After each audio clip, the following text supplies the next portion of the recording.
of Libya announced the death of Muammar Gaddafi. This marks the end of a long and painful chapter for the people of Libya, who now have the opportunity to determine their own destiny in a new and democratic Libya. October 20th, 2011. From the White House Rose Garden, President Barack Obama stepped up to the mic. He declared the death of Muammar Gaddafi, a man he called a tyrant, a dictator, someone who ruled through fear and violence. Obama said, "The dark shadow of tyranny has been lifted. Libya, he promised, was finally free." But what came next? Chaos, civil war, two rival governments, a broken nation flooded with weapons, warlords and open slave markets. More than a decade later, Libya is worse off than ever. Millions displaced, infrastructure shattered, peace still a distant dream. Yes, Gaddafi was no hero, but his fall didn't bring freedom, it brought a vacuum. And while world leaders cheered his death, Libya was left to pick up the pieces, alone. Today, Who remember this day? Barack Obama announced the death of Muammar Gaddafi of Libya.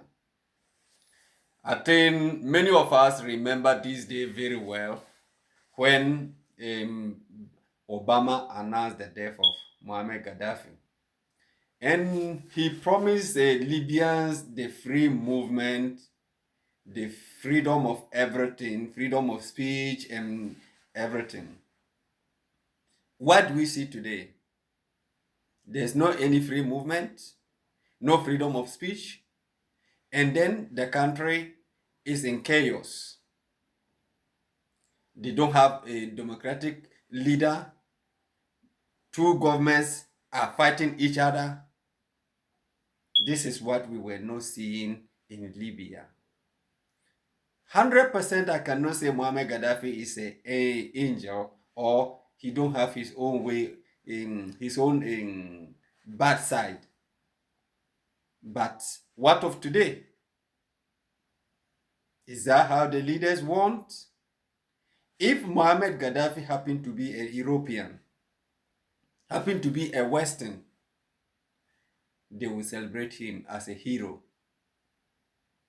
But because he's an African, and then he wants his people to be free for everything, they will give you names and find a ways to eliminate you.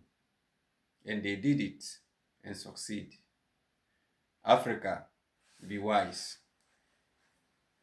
A word to the wise is enough. Bye.